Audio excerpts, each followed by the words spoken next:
Hello viewers, আসসালামু আলাইকুম। আমি স্বপ্নিল টাঙ্গাইল থেকে বলছি। আল্লাহ তাআলা এই পবিত্র এবং বরকতময় মাসে আমাদের সকলকে আল্লাহ তাআলার ইবাদত বন্দেগী করার তৌফিক দান করুন, আমিন। আর সেই সাথে আমাদের প্রত্যেকটা বান্দার মনের আশা, নেক আশা পূরণ করুন, আমিন। সাহেরি করার পর আজকে বেশিক্ষণ ঘুমাতে পারিনি, তাড়াতাড়ি উঠে পড়েছিলাম।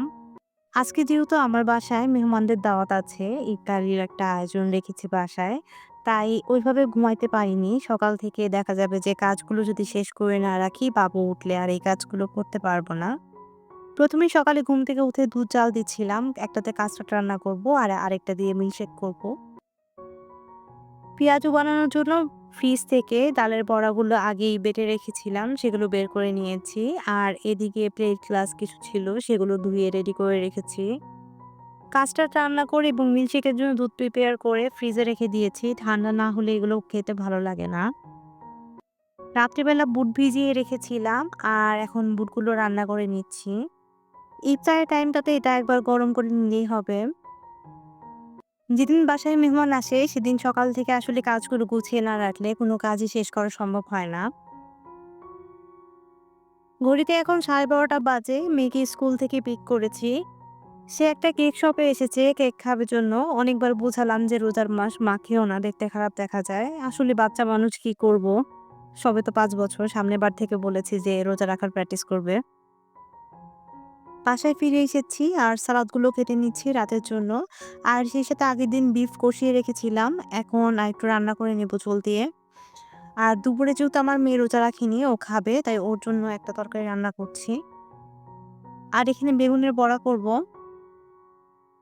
রান্নাঘরে সবকিছু গুছিয়ে রেখেছি যাতে করে কাজের টাইমে ঠিক টাইমে সবকিছু যাতে হাতে পাই এবং দেরি না হয়। মাত্র ৳৭০০ আজকে ১৪ জন মানুষের ইফতারির আয়োজন করেছি। রোজার জন্য যে বাজারগুলো ছিল সেগুলো দিয়েই আসলে রান্নাবান্না করেছি। আর সেই সাথে শুধুমাত্র ফলগুলো কিনেছি। তরমুজ কিনেছি 1/2 কেজি, পেয়ারা কিনেছি 1/2 কেজি, আপেল কিনেছি আর কলা কিনেছি। তাই আলাদাভাবে অন্য কোনো বাজার করতে হয়নি। এগুলো দিয়ে হয়ে গেছে। আর স্প্রিং রোলগুলো আমি আগে ফ্রোজেন করে রেখেছিলাম। রোজার আগেই বানিয়ে রেখেছি যাতে রোজার সময় ঝামেলা না হয়। এই তো এখন স্প্রিং রোল ভেজে নিচ্ছি আর সেই সাথে বড়া করে নিয়েছি। ইফতারির আর ১ ঘন্টা বাকি। আমার হাসব্যান্ডকে দিয়েছিলাম প্লেট সাজানোর জন্য। সে বেশ খানিকটা প্লেট সাজিয়ে ফেলেছে। আরো কিছু আইটেম দেয়া বাকি আছে। ফার্স্ট এরই গেস্টের মাঝে ভিডিও আজকের করব ১ম একটা। গেস্ট সাইমা ভাবি চলে এসেছেন। ভাবি সবার আগে এসেছে। ওয়ালাইকুম আসসালাম। আজকের প্রথম গেস্ট হচ্ছে সোয়াদ। এদিকে আমার পেঁয়াজু ভাজা হয়ে গেছে। পেঁয়াজুগুলো আমার হাসব্যান্ড এখন সার্ভ করছেন।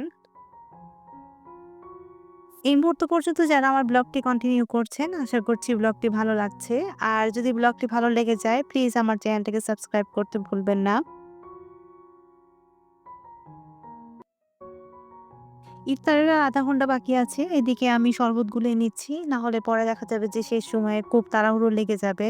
সময় কোন দিক দিয়ে চলে যাবে বোঝা যাবে না। তো এদিকে শরবত গুলিয়ে নিচ্ছি আর এরপরে মিল্কশেকটা করব। আমিন আপুরা এসে পড়েছেন। এই তো সাব্বির ভাইরাও চলে আসছে। আমাকে অনেক সুন্দর লাগছে। আমিনা আপু ড্রেসের কালার চেঞ্জ হয়েছে অনেকদিন পরে। মানে আপু সবসময় একই কালার গুলো ঘুরে ফিরে পরে। আজকে ডিফারেন্স। সাদিয়া আপু চলে এসেছেন। আর সাদিয়া আপু আসার সময় নাওহান এবং সোয়াদের জন্য ২ টা জুতা নিয়ে এসেছিল। অনলাইন থেকে কিনেছে। সাইজ হবে কিনা জানি না। এই তো এটা হচ্ছে নূরিতের গিফট। আজকে আমার বাসায় একজন নতুন গেস্ট এসেছেন, মনিকা ভাবি এবং রাকিব ভাই। উনারা এর আগে আমার বাসায় কখনো আসেননি। ভাবি তো সাথে করে একদম ডালাগুলা নিয়ে এসেছে, ফলের ডালা। আপনি কি আমার জামাই দ্বিতীয়বার বিয়ে দেওয়ার চিন্তা করছেন? মাশাআল্লাহ গিফটটা অনেক ইউনিক ছিল এবং খুব সুন্দর ছিল। রেডি, এভাবে এদিক তাকান। এরই মধ্যে অফ স্ক্রিনে আমরা সবাই ইফতার করে নিয়েছি। ইফতারের নামাজের পরে কাস্টার্ড সার্ভ করেছিলাম, যেটার ভিডিও ফুটেজ নেওয়ার সময় পাইনি। এরপরে হালিম সার্ভ করছি। আসলে এত কাজের ব্যস্ততার মাঝখানে ওইভাবে ভিডিও ফুটেজ নেওয়া সম্ভব হয় না। এখন ঘড়িতে প্রায় রাত ১০টা বাজে। তারাবি নামাজের শেষে সবাই এসেছে এবং সবাই খিচুড়ি খাচ্ছে। এখানে বিফ করেছিলাম, খিচুড়ি করেছি আর সেই সাথে বেগুনের বড়া ছিল। খাবার শেষে রাতে ডেজার্ট হিসেবে ছিল হান্ডি মিষ্টি, টাঙ্গাইলের বিখ্যাত সনাতনের হান্ডি মিষ্টি। আর এখানে একটা গিফট আছে। এই গিফটটা সাইমা ভাবি আমার বাচ্চাদের জন্য দিয়েছে। মাশাআল্লাহ অনেক সুন্দর হয়েছে। বেবির জন্য একটা ড্রেস ছিল আর আমার মেয়ের জন্য ছিল একটা ক্লিপের সেট। গিফটগুলো সুন্দর হয়েছে। আজকের মতো এখানেই বিদায় নিচ্ছি। পবিত্র এই রমজান মাসে আল্লাহ তাআলা আমাদের সবাইকে সুস্থতা দান করুন। আমিন।